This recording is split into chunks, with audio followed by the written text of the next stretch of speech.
Hello, thank you for watching my channel today. My name's Sarah and my channel is called Your Tea Shelf. This is a little bit of a mix-up of things in this video. So I'm going to talk about my reading plans for the month of March, and then I'm going to talk about a few books that I've got at the end of the video, and then in between that I took some footage of a trip where I did some reading at the beach on Sunday, so I'm going to put that in the middle as well, so it's a little bit of a mix-up. So reading plans for this month, it seems like there are 3 readathons which are happening this month, and I'm not going to fully participate in any of them, but I want to read a book from each category at least, so I've sort of been mindful of that while I've been picking my TBR.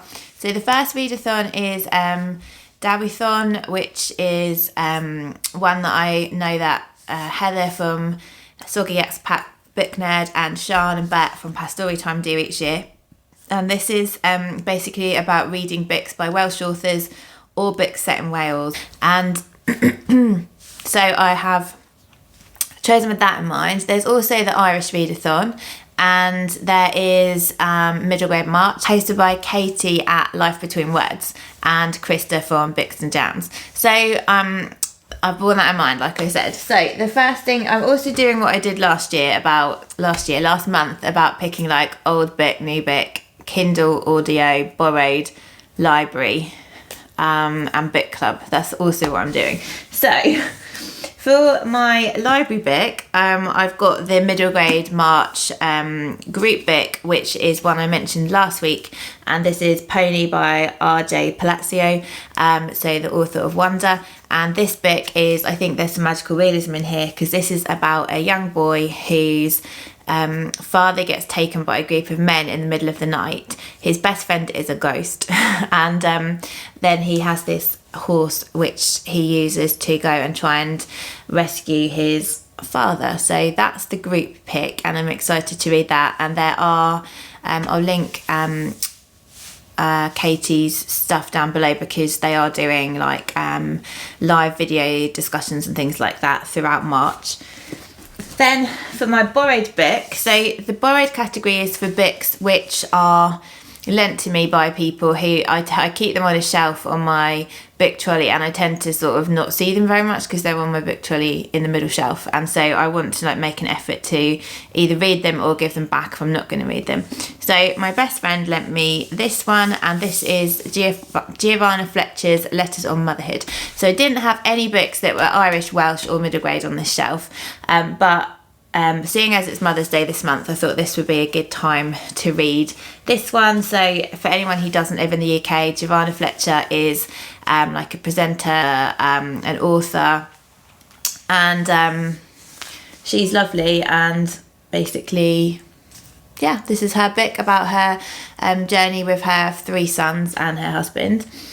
And for my new book, this is not new as in only just published, but new to me. I only bought this fairly recently, and this fits in with the Wales category. So this is Howl's Moving Castle by Diana Wynne Jones. So this is also a middle grade book, so we're ticking off middle grade and Welsh for this book.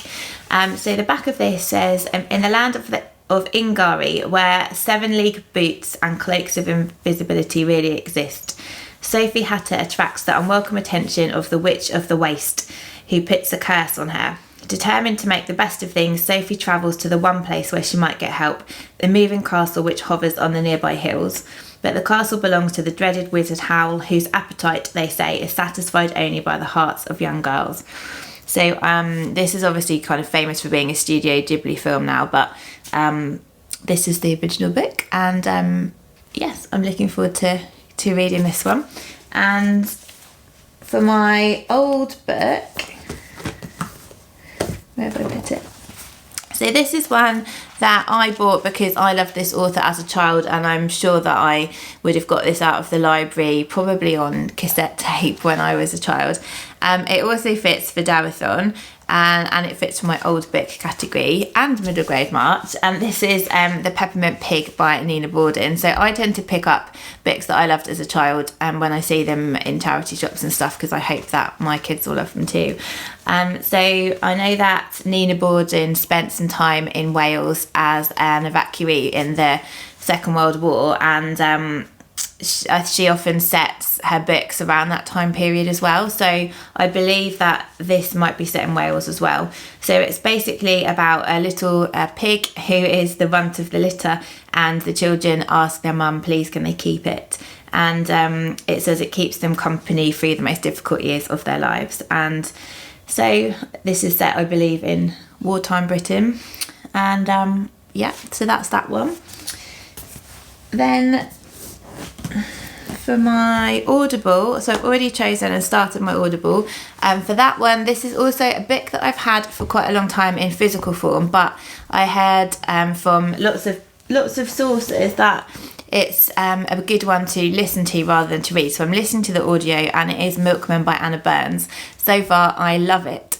So Milkman is set in the Troubles in Northern Ireland, and it's read by an author from Northern Ireland, and so the voices are just so good. I love hearing their Irish accents.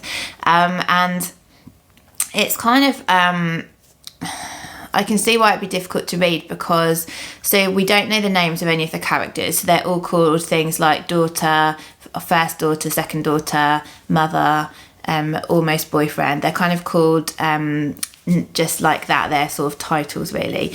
And it's not sort of a monologue, but there is speech in there, but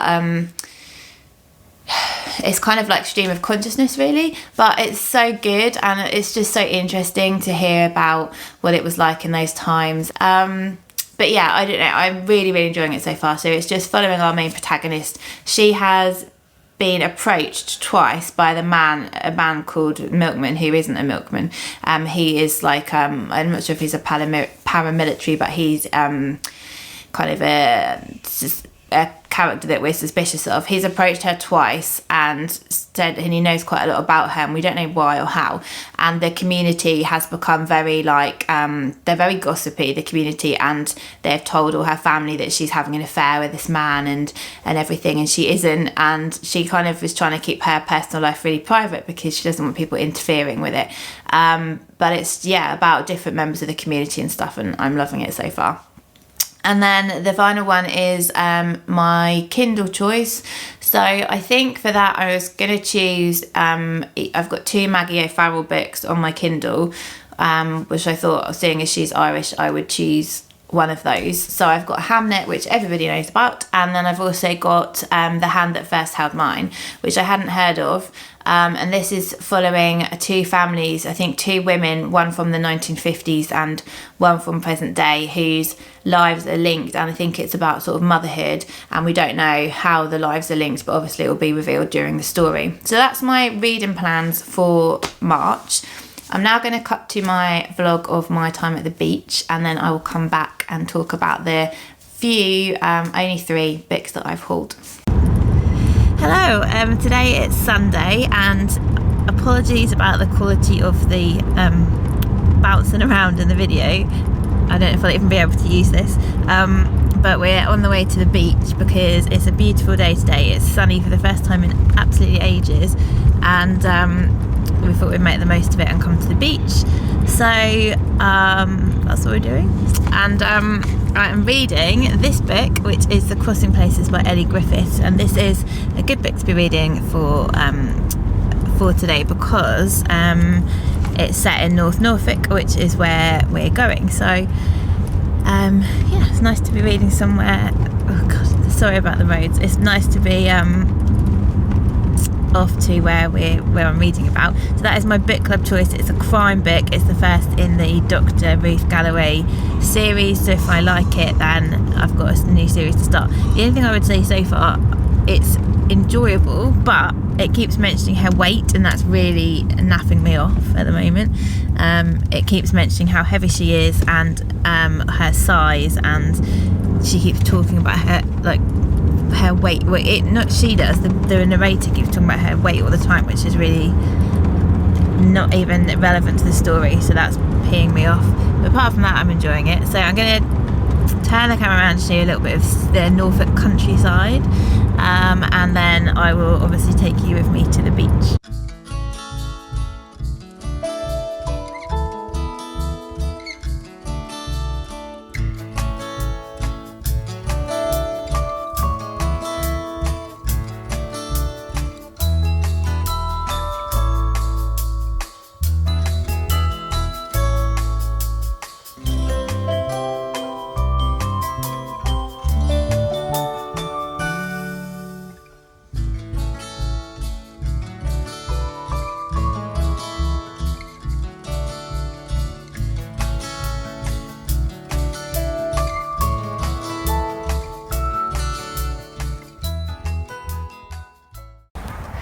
We're here at the beach having a lovely time. It's beautiful. We've just made it to a little wooden pallet on some sand dunes to have a rest. Sam's first booktube appearance. Yeah, and I'm trying. I'll see if I can read anything up here, but quite possibly not because the kids are about, but they are playing happily, so we'll see.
So the 3 books that I've hauled this month, one of them was a gift. So Heather and Karen did the, that's what I call summer readathon in January, and everybody who completed the readathon, myself included, was added into a prize draw, and I won a prize, which was really lovely. And Heather very kindly sent this out to me, and this is Brazen, Rebel Ladies Who Rocked the World by Penelope Bagieu. And so this is a graphic novel about many women, several of which I haven't heard of before, from around the world, and their stories. So you can see like how it's told. There's lots of really beautiful artwork in here, and all of the stories. I love how all the stories are told like this. And I'm hoping that I can read this with the kids as well. I might just check and make sure it's suitable. I think it is. But yeah, so it's really gorgeous. And thank you so much, Heather and Karen, for this. It's very much up my street and very much appreciated. Then I got 2 books out of the library. One is one that I saw Jen Campbell talk about and immediately wanted to read, and they had a copy in my local library, so I went and picked it up. And this is Seeing Red by Lina Meruane. This is translated by Megan McDowell. So Lina is a Chilean author. This is a novel about sight loss. So it follows our protagonist Lucina, or Lucina, I'm not sure how you pronounce it, who is a Chilean writer who's moved to New York. And she's at a party, and she's always been warned that something might go wrong with her vision. And when she's at this party, she gets a hemorrhage in her eyes, and within minutes her vision has pretty much disappeared. And so it's about her life adjusting, and about who she becomes after she has all but lost her sight. And I thought that sounded very interesting. And then the second one is, or the third one, sorry, is one that I saw in the library, which has had quite a lot of buzz on BookTube, and I really like the sound of it. And this is The Wolf Den by Elodie Harper. So this is set in a brothel in Pompeii, and this follows our protagonist, whose name is Amara. And after her father died, her family were plunged into poverty, and she became a sex worker in a brothel in Pompeii. And it's about her trying to plot her escape and her story. And it says it focuses on sort of the stories of women throughout history who have been forgotten. And it says, when I just read the blurb, that this is the first in a trilogy, which is exciting. So, excuse me. So that is my sort of combination of different things for this video. If you read any of these books, let me know, or if you have any thoughts on them, if you want to read them, and let me know if you're taking part in any of the aforementioned readathons. And if you are, then if you've got a TBR video, let me know, or tell me what you're planning on reading in the comments. And I hope you have a lovely week, and I'll speak to you soon. Bye bye.